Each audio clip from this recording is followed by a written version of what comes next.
विवेकानंद सरकारी महाविद्यालय की ओर से प्रस्तुत है हिंदी कक्षा। हिंदी कक्षा में विद्यार्थियों का स्वागत है। आज हम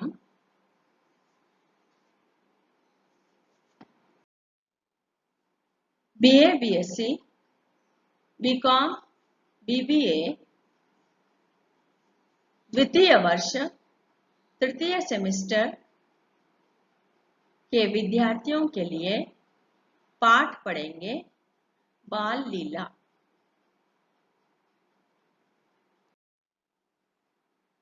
बाल लीला पाठ की रचना सूरदास ने की। सूरदास का परिचय। सूरदास कृष्ण भक्त थे। इनका जन्म सन 1535 में दिल्ली में सीही नामक गांव में हुआ।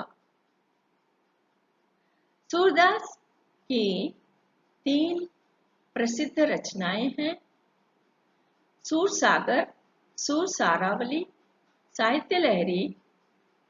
सूरदास ने सूरसागर में कृष्ण भक्ति के 1.25 लाख पद लिखे हैं। सूर के पदों में कृष्ण की बाल लीलाओं का वर्णन हमें मिलता है। वात्सल्य रस इनके पदों में अधिकतर दिखाई देता है। सूरदास संगीत शास्त्र के महान ज्ञाता थे। इनके पद विभिन्न राग रागिनियों पर आधारित हैं। सूरदास कृष्ण भक्त थे और दिल्ली में इनका यानी सीही नामक ग्राम में इनका जन्म हुआ। सूरदास की प्रसिद्ध 3 रचनाएं हैं। वे है सूरसागर, सूरसारावली, साहित्य लहरी। सूरदास को संगीत का ज्ञान था और उन्हें संगीत का ज्ञान होने के कारण उन्होंने कई पद लिखे। लगभग 1.25 लाख पद उन्होंने लिखे। सूर के पदों में कृष्ण की बाल लीलाओं का वर्णन है। अर्थात श्री कृष्ण जब बालक थे उस समय की लीलाओं का वर्णन उन्होंने किया है। जिस तरह से बालक क्रीड़ाएं करता है उसी तरह से श्री कृष्ण परमात्मा भी बाल्यकाल में बाल क्रीड़ाएं करते हैं। उसका सुंदर वर्णन सूरदास ने अपने पदों में किया है। कहा जाता है कि सूरदास जन्म से अंधे थे, परंतु उन्होंने श्री कृष्ण की जो बाल लीलाओं का वर्णन किया है वो काफी सुंदर है। नेत्रवान व्यक्ति भी ऐसा वर्णन नहीं किया है जिस तरह सूरदास ने किया है। सूरदास के पदों में बालक कृष्ण और माता यशोदा के बीच जो वात्सल्य रस है उसका वर्णन बेजोड़ है। सूरदास को संगीत का ज्ञान था, इसलिए सूरदास ने संगीत द्वारा अपने पदों की रचना की। उन्हें विभिन्न राग रागिनियों का भी ज्ञान था, इसलिए उनके पद विभिन्न राग रागिनियों में आधारित है। सूरदास के पदों को हिंदुस्तानी शास्त्रीय संगीत में पाठ्यक्रमों में रखा जाता है और सूरदास के पदों को विभिन्न राग रागिनियों में गाकर अभ्यास किया जाता है। सूरदास का पहला पद है, जसोदा हरि पालने झुलावे। यशोदा हरि पालने झुलावे, हल रावे, दुलरावे, मल्हावे, जोई सोई कछु गावे। मेरे लाल को आऊं निनरिया, काहे न आनी सुलावे। तू काहे न बेगी आवे, ताको कान्हा बुलावे।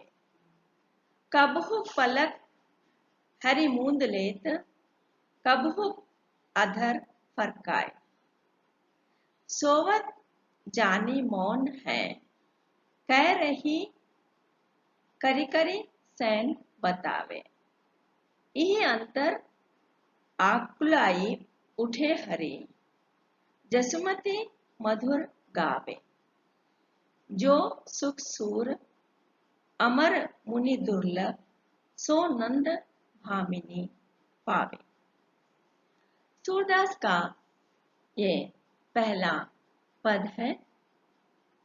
इस पद में सूरदास ने श्री कृष्ण के बाल लीला का सुंदर वर्णन किया है।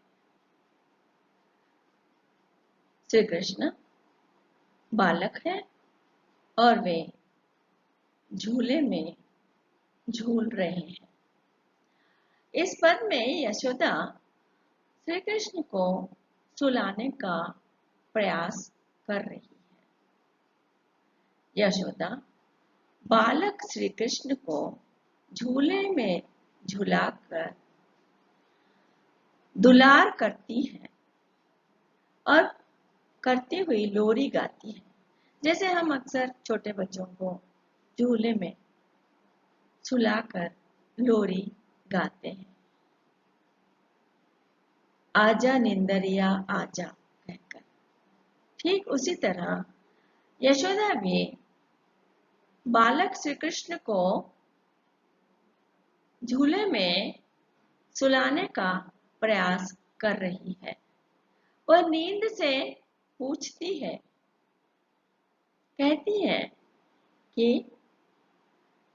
हे निंदया, तू जल्दी आ जा और श्री कृष्ण को सुला दे।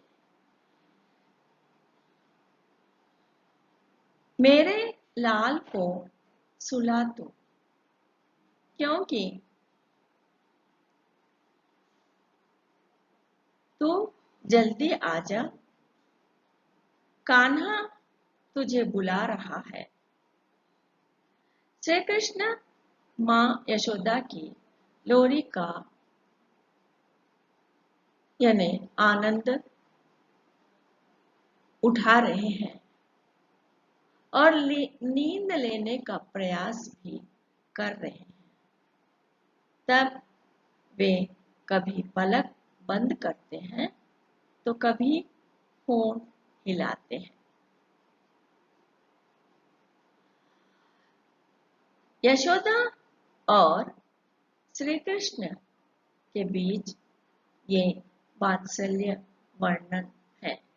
हम देखते हैं अक्सर छोटे बच्चों को सुलाने के लिए माता को कैसे कष्ट होता है, क्योंकि बच्चे सुलाने पर नहीं सोते। वो जागने का बार बार प्रयास करते हैं और थोड़ी सी आवाज या आहट में वे फिर से जाग जाते हैं। इसलिए माता यह प्रयास करती है कि चारों तरफ का वातावरण शांत हो जाए और बालक सो जाए और बालक को अच्छी निद्रा मिले, जिसके कारण उसका स्वास्थ्य ठीक रहे। हम देखते हैं कि बालक यदि नहीं सोते हैं और जागते ही रहते हैं तो वह चिड़चिड़े हो जाते हैं और माता को सताते हैं। माता अपने बालक के यह परिस्थिति को ठीक से जान लेती है और उसे झूले में समय के अनुसार सुलाने का प्रयास करती है। नींद से यशोदा कहती है कि हे निंदिया तू आजा, और लोरी गाती हुई कृष्ण को सुलाने का प्रयास कर रही है। आजा निंदिया आजा, तुझे कान्हा बुला रहा है, जल्दी से आजा। तू क्यों नहीं जल्दी से आ रही है? यानी माता भी इंतजार कर रही है कि उसका बालक सो जाए, जिसके लिए उसे काफी यानी सहन शक्ति रखते हुए और मधुर गीत गाते हुए सुलाने का प्रयास कर रही है। श्री कृष्ण यशोदा की लोरी सुनते हुए काफी आनंदित होते हैं, क्योंकि यहाँ पर श्री कृष्ण परमात्मा बाल क्रीड़ा कर रहे हैं और वे नींद लेने का प्रयास करते हैं। तो देखिए, बालक नींद लेते समय कभी पलक बंद करते हैं तो कभी अपने होंठ हिलाते हैं। ठीक उसी तरह श्री कृष्ण भी कभी यानी पलक बंद कर रहे हैं तो कभी होंठ हिला रहे हैं। यहाँ पर सूरदास ने वात्सल्य वर्ण का बहुत ही बारीकी से वर्णन किया है।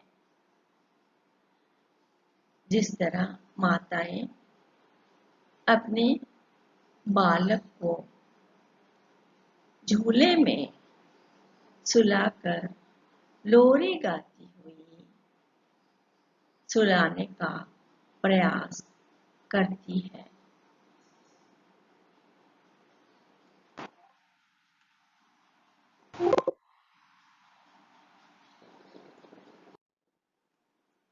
दूसरे पद में सूरदास ने यह कहने का प्रयास किया है कि श्री कृष्ण और उनका बड़ा भाई है बलराम, और बलराम के बाल काफी बड़े हैं और बलराम के बाल के गूंथने से लंबी चोटी बढ़ जाती है। यहाँ पर श्री कृष्ण को दूध पीना पसंद नहीं है और माखन खाना पसंद है। माखन खाने के लिए श्री कृष्ण परमात्मा अपनी माता के बताए हुए लालचों का विरोध करते हैं। यहाँ पर इस पद में, क्योंकि सूरदास की भाषा ब्रज भाषा है और वे इस पद में कहते हैं कि मैया कभी बढ़ेगी चोटी, कितनी बार मोहि दूध पियावत, भई यह अजहू है छोटी। तू जो कहती बल्कि बेनी, जो हो लंबी मोटी। काढ़त गुहत नहावत ओछत, नागिन सी हुई लोटी। काचो दूध पियावत, पची पची देतना माखन रोटी। सूर श्याम चिरंजीवी दो भाई, हरि हलधर की जोटी। इस पद में श्री कृष्ण अपनी मां यशोदा से पूछते हैं कि हे मां, मेरी चोटी या मेरे बाल कब बढ़ेंगे और बलराम की तरह लंबी चोटी मेरी कब बनेगी। बालक कृष्ण अपनी मां यशोदा से पूछते हैं कि मां, मेरी चोटी कब बढ़ेगी, मैंने कई बार दूध पिया है। कृष्ण को दूध पसंद नहीं है, परंतु यशोदा कृष्ण को दूध पिलाने का प्रयास करती है। अक्सर माताएं अपने बालक को खाना खिलाते समय अगर उसे खाना पसंद नहीं है और दूध पिलाते समय अपने बालक को कहीं ऐसे लालच देती है कि देखो तुम्हें ये दिलाया जाएगा, देखो तुम्हें वो दिलाया जाएगा, यानी कुछ ऐसे उसको पसंद की जो चीजें होती हैं वही दिलाने के लिए लालच देती है। तो ठीक उसी तरह यहाँ पर यशोदा भी बलराम की चोटी की लालच देती है। हे कृष्ण, तो दूध पी ले, दूध पीने से तेरे बाल बढ़ जाएंगे और बलराम की तरह तेरी लंबी चोटी हो जाएगी, जो बहुत ही सुंदर है। तब बार बार दूध पीना कृष्ण को पसंद नहीं होने के कारण कृष्ण अपनी मां से पूछते हैं कि हे मां, कब तक और कितनी बार मैं ये दूध पीता रहूं, कब मेरे बाल बढ़ेंगे, कब मेरी चोटी बढ़ेगी। यह प्रश्न पूछते हैं क्योंकि तुम बार बार मुझे लालच दे रही हो, बार बार दूध पिला रही हो। दूध पीते पीते श्री कृष्ण ऊब गए हैं। उन्हें दूध पसंद नहीं बल्कि माखन पसंद है। वो कहते हैं कि तुमने मुझे लालच देकर दूध बार बार पिलाया है, पर मेरे बाल बड़े नहीं, मेरी चोटी बड़ी नहीं। कान्हा तो दूध पी ले, दूध पी ले, छोटे बलराम की तरह लंबी मोटी हो जाएगी। आगे बालक कृष्ण कहते हैं कि तू बाल निकालते समय, और कृष्ण कहते हैं देखो बार बार मुझे मेरे बाल निकालते समय और बाल गूंथते समय, नहाते समय, साफ करते समय मेरी चोटी नागिन की तरह लंबी होगी, कहकर लालच देकर दूध पिलाती है।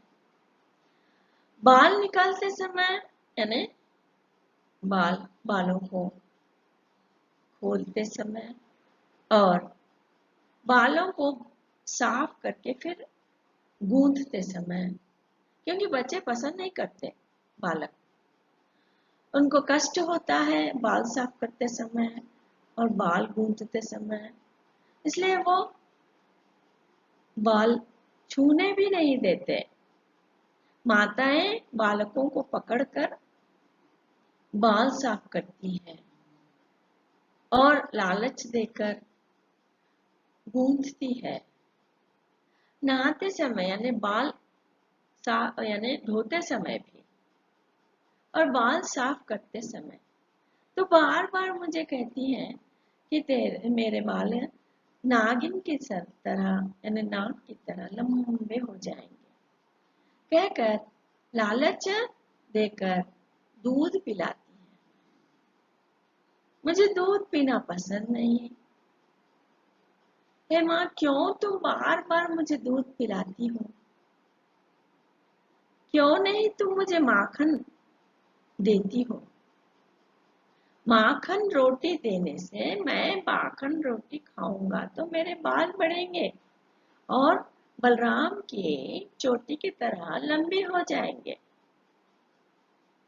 ऐसा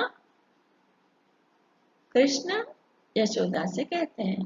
केवल दूध पीने से मेरे बाल नहीं बढ़ रहे, अब दूध पिलाना रोक दो, मुझे माखन रोटी दो जिसके कारण मैं खाकर अपने बाल बढ़ा सकूंगा।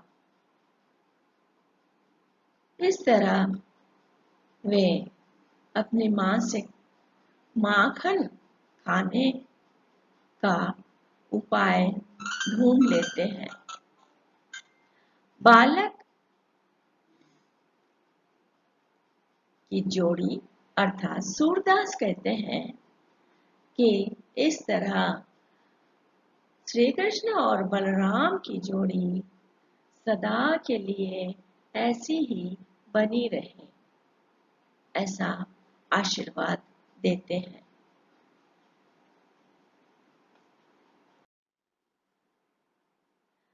तीसरे पद में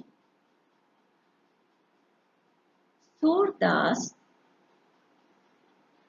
इसका वर्णन करते हैं कि मैया मोही दाऊ बहुत खिंचायो, अर्थात मैया मोही दाऊ बहुत खिंचावत, मोसो कहत मोल को लगा, लीनो तू जसमति कब जायो, कहा कहो यही रिस के मारे, खेलन हो नहीं जातु, पुनि पुनि कहत कौन है, माता को है तुम्हारा तातु, गोरे नंद जसोमदा गोरी यानी यशोदा गोरी, तुम कत श्याम शरीर, चुटकी दे दे हसत बाल सब, सिखे दे बलिवार, तू मोही को मारन सीखी, दो दाऊ कबहू न खींचे, मोहन को मुख रिस समेत लखी, जसुमति पुनि पुनि रीछ। यहाँ पर तीसरे पद में श्री कृष्ण बाल गोपालों के साथ खेलते हैं, क्योंकि श्री कृष्ण बालक है और वे अपने बाल गोपालों के साथ खेलने लगते हैं। मैया मोही दाऊ बहुत खिंचायो, अर्थात हे माँ, मुझे दाऊद का यहाँ पर मतलब है दाऊ यानी बलराम। मैया मोही दाऊ बहुत खिंचायो, ये बलराम मुझे बार बार चिढ़ा रहा है। क्या कहकर चिढ़ा रहा है? देखिए, सूरदास इस पद में कृष्ण की बाल लीला का वर्णन करते हुए कृष्ण अपनी माँ से बलराम की शिकायत करते हैं। वे कहते हैं, माँ, मुझे बलराम बहुत चिढ़ा रहा है। वह कह रहा है, कान्हा, तुझे खरीद कर लाया गया है, तू यशोदा को नहीं पैदा हुआ, इसलिए मैं बाल गोपाल के साथ खेलने नहीं जा रहा हूँ। सभी बालक गोपाल मुझसे बार बार पूछ रहे हैं, तुम्हारी माता कौन है, पिता कौन है? नंद तो गोरे हैं और यशोदा भी गोरी है, तुम क्यों काले हो? और चुटकी बजाकर हंसते हुए मुझसे पूछ रहे हैं। यह सब बातें बलराम ने उन्हें सिखाया है। इस तरह की गलत बातें कहने पर तो बलराम को कभी भी नहीं डांटती, बल्कि मुझे ही मारती हो। इस तरह कृष्ण के नाराज होते चेहरे को देखकर यशोदा ममता से भर जाती है। यानी इस पद में श्री कृष्ण अपनी माँ से कहते हैं कि हे माँ, बलराम ने सभी गोप बाल को सिखा दिया है कि मैं तेरा पुत्र नहीं हूं। वे कहते हैं कि कान्हा, तुझे खरीद कर लाया गया, तो यशोदा को पैदा नहीं हुआ, नंद को पैदा नहीं हुआ, क्योंकि नंद गोरे हैं, यशोदा गोरी है। फिर तू काला क्यों है? तुझे भी गोरा होना चाहिए। यानी यही सबूत वे बतलाते हुए मुझसे चिढ़ा कर कह रहे हैं कि है कान्हा, तू काला है, इसलिए तुझे खरीद कर लाया गया। तू अगर नंद और यशोदा को पैदा होता तो तू गोरा होता। और ऐसा कहकर वे उसकी हंसी भी उड़ा रहे हैं। यानी कृष्ण की हंसी बाल गोपाल उड़ा रहे हैं। इसलिए श्री कृष्ण कहते हैं कि हे माँ, मैं बाल गोपालों के साथ खेलने नहीं जा रहा।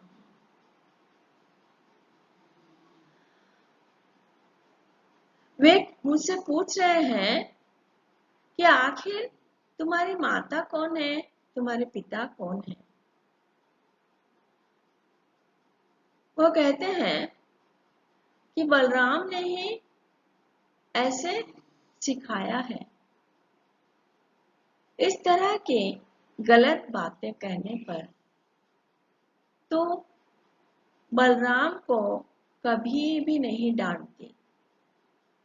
हे माँ, देखो बलराम किस तरह से मुझे सता रहा है। बलराम कुछ भी करे, तो उसे डांटती नहीं है। मैं थोड़ी सी गलती भी करता हूँ तो मुझ पर तू क्रोधित हो जाती है। ऐसा कहकर वे नाराज हो जाते हैं। कृष्ण को नाराज होते हुए देखकर यशोदा यानी उसका मन ममता से भर जाता है और कृष्ण के चेहरे को ही वह देखकर ममता से वह मोहित हो जाती है।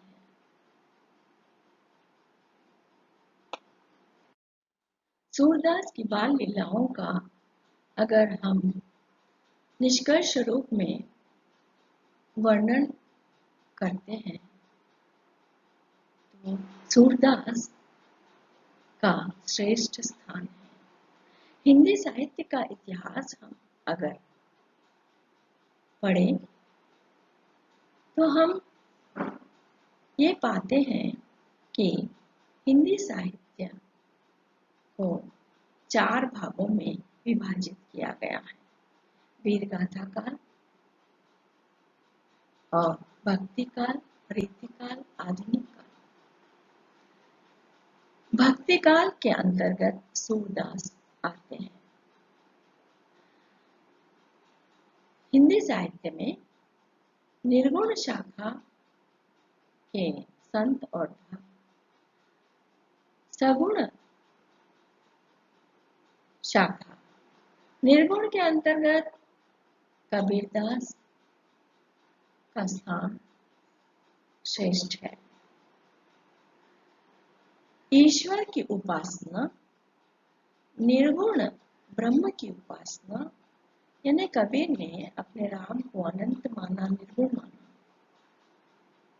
और ज्ञान के मार्ग पर ही ईश्वर की प्राप्ति को उन्होंने मार्गदर्शन बतलाया। प्रेम मार्ग पर यानी प्रेम मार्ग शाखा जिसमें सूफी कवि आते हैं, जैसी का स्थान श्रेष्ठ है।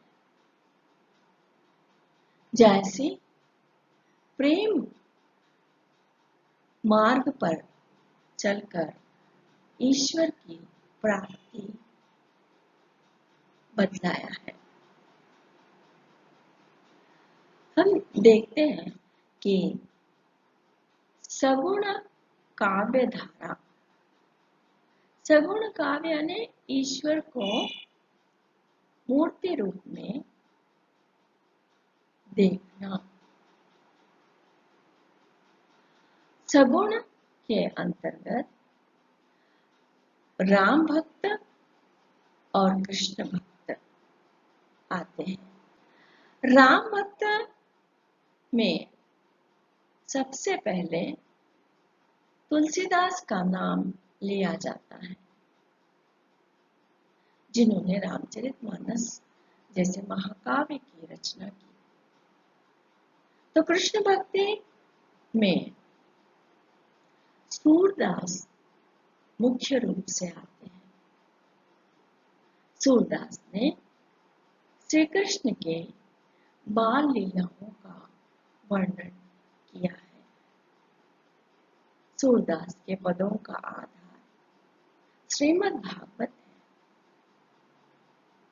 और उन्होंने बहुत ही सुंदर ढंग से अपने पदों में कृष्ण की बाल क्रीड़ाओं का अद्भुत वर्णन किया है। कहा जाता है कि सूरदास अंधे थे, पर उन्होंने बहुत ही बारीकी से अपने पदों में बालक कृष्ण के क्रीड़ाओं का वर्णन किया है। यशोदा और कृष्ण के बीच जो वात्सल्य है, उस वात्सल्य का भी वर्णन उन्होंने किया है। सूरदास को संगीत का काफी ज्ञान था। वे कृष्ण मंदिर में नित्य प्रतिदिन जाकर संगीत के रागों में वे अपने पद गाया करते थे। उनके पद विभिन्न राग रागनियों में गाए जाते हैं।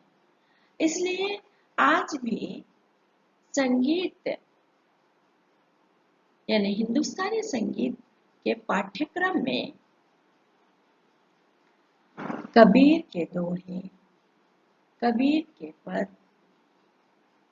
सूरदास के पद गायन शैली में गाए जाते हैं। सूरदास सूर सागर, सूर सारावली और साहित्य लहरी 3 प्रसिद्ध रचनाएं उन्होंने की है। कृष्ण की बाल लीलाओं का वर्णन हमें सूर सागर में मिलता है। सूर सागर में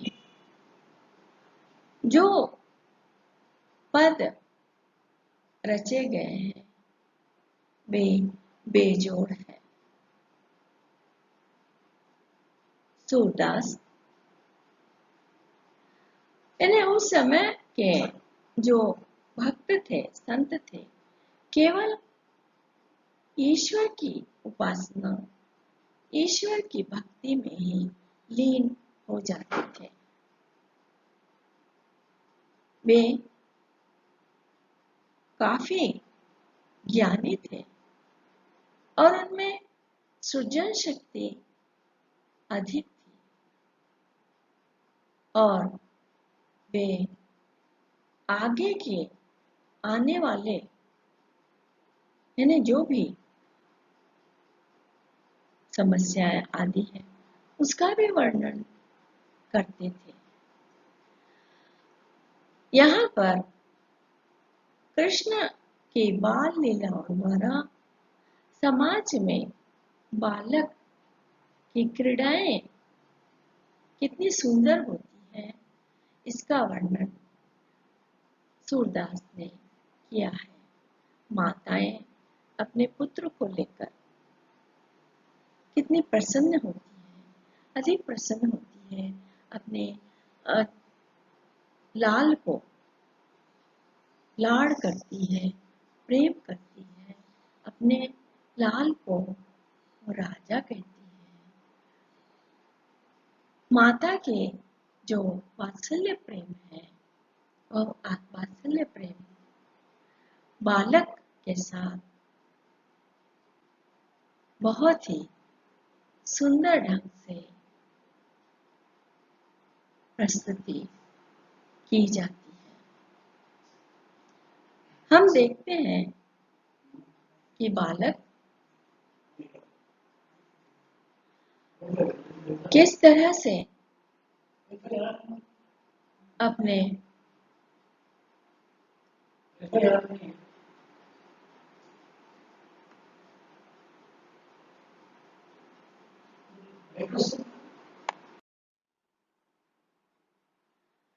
सूर सागर, सूर सारावली, साहित्य लहरी इनके 3 प्रमुख ग्रंथ हैं। सूर सागर में कृष्ण भक्ति के 1.25 लाख पद हैं। सूर के पदों में कृष्ण की बाल लीलाओं का वर्णन है। यशोदा का वात्सल्य वर्णन कृष्ण के प्रति किया गया है। यानी कृष्ण और यशोदा के बीच का वात्सल्य वर्णन किया गया है। सूरदास संगीत के महान ज्ञाता थे। इनके पद विभिन्न राग रागिनियों पर आधारित है। निष्कर्ष के अंतर हम सूरदास का पद यशोदा हरि पालने झुलावे, यानी यशोदा श्री कृष्ण को, बालक श्री कृष्ण को झूले में झुलाकर यानी सुलाने का प्रयास कर रही है। सुलाते समय वो मधुर लोरी गा रही है। जैसे अक्सर हम देखते हैं कि बालक सोने के लिए माताओं को सताते हैं, क्योंकि बालक की चंचलता और बालकों का हठ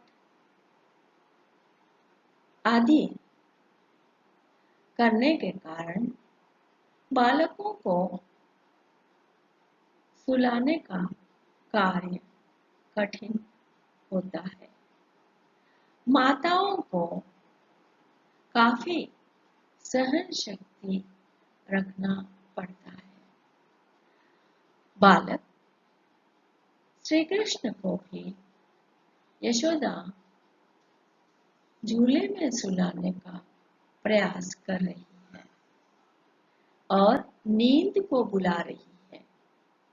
यशोदा कहती है, आजा निंदिया आजा, तू क्यों नहीं आ रही है, जल्दी से आजा और मेरे कान्हा को सुला जा।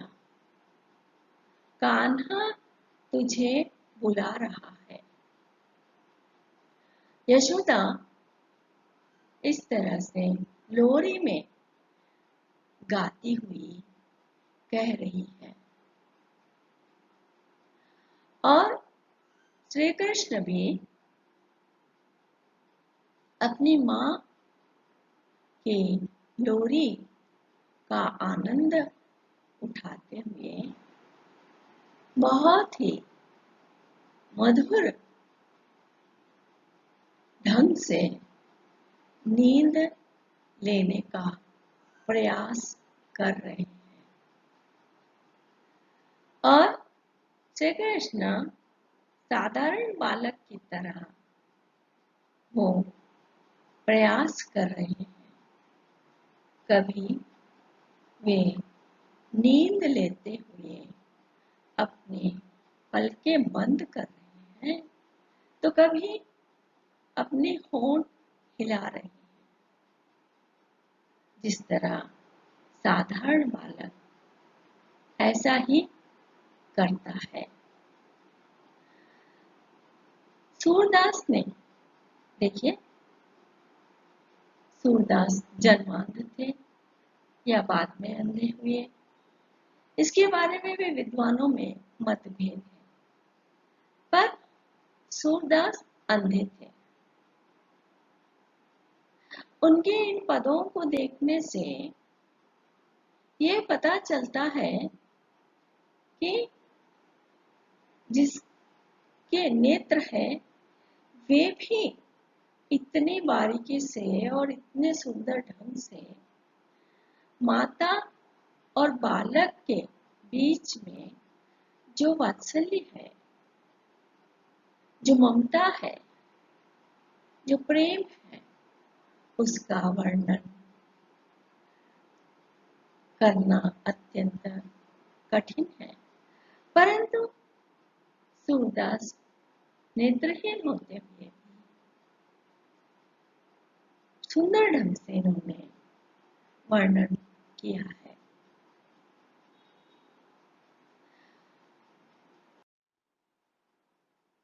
पद 2, यानी दूसरे पद में सूरदास कृष्ण की बाल लीलाओं का वर्णन करते हुए वे कहते हैं कि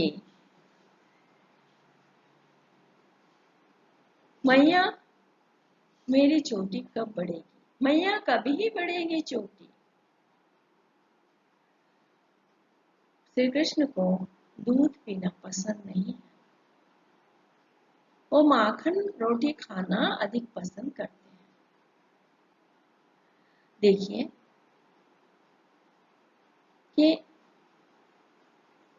माताएं अपने बालक को समझ जाती हैं और वो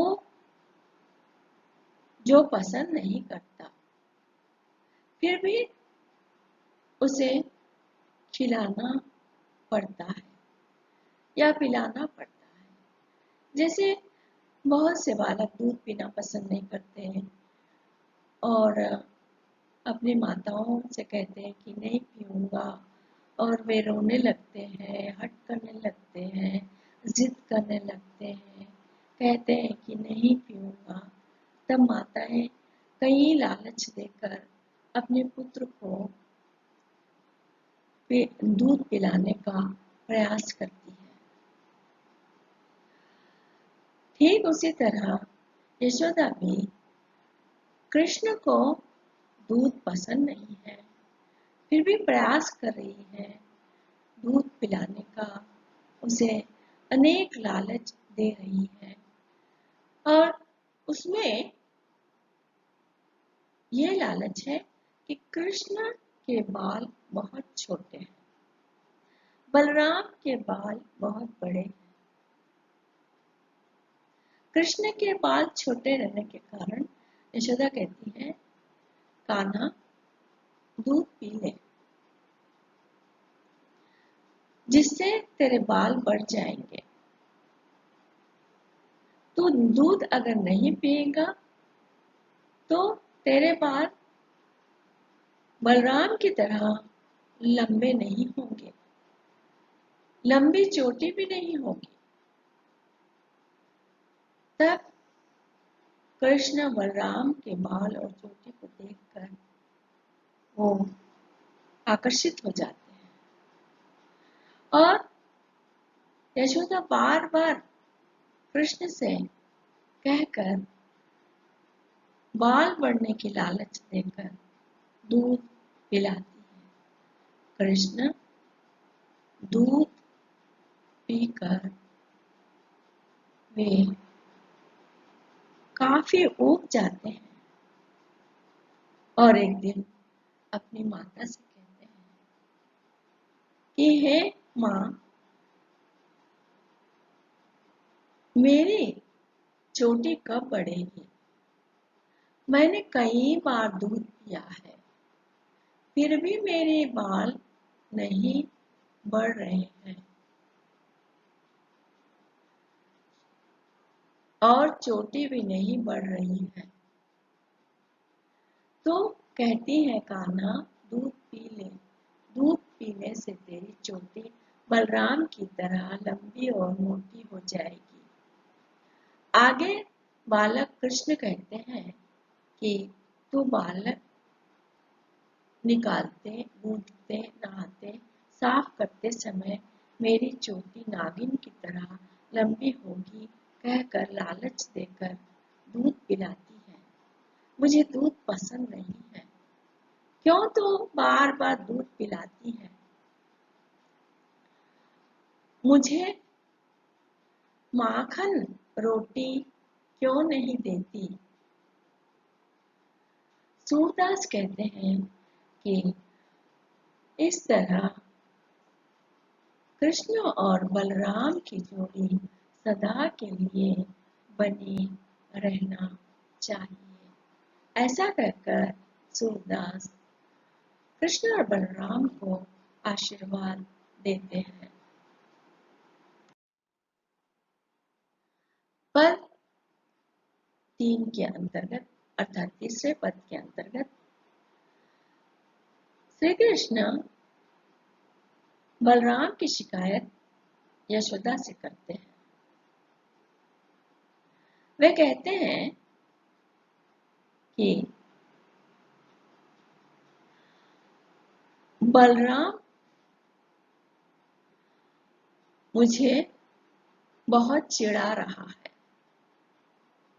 वह कह रहा है कि कान्हा तुझे खरीद कर लाया गया। उसका प्रमाण भी वह प्रस्तुत करता है, क्योंकि बलराम अन्य बालक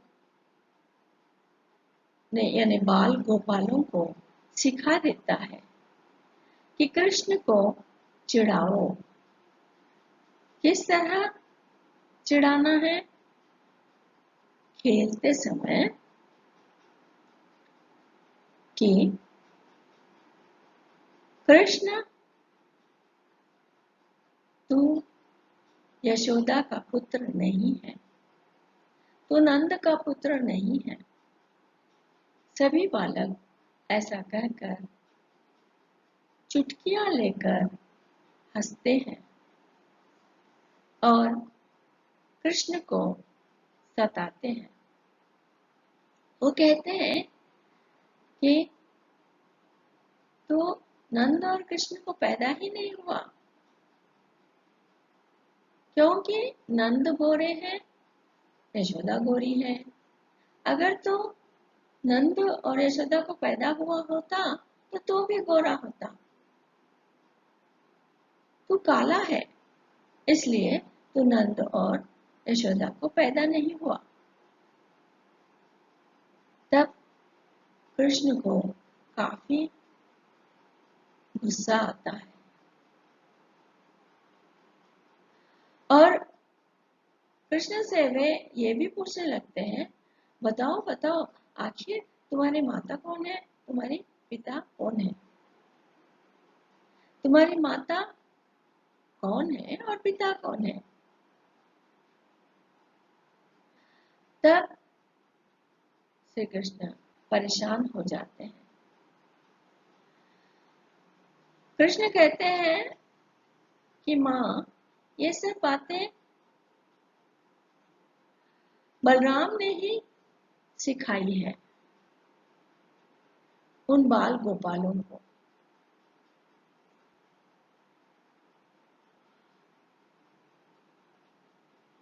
ऐसा देखकर यानी कृष्ण को नाराज होते देखकर यशोदा का मन ममता से भर जाता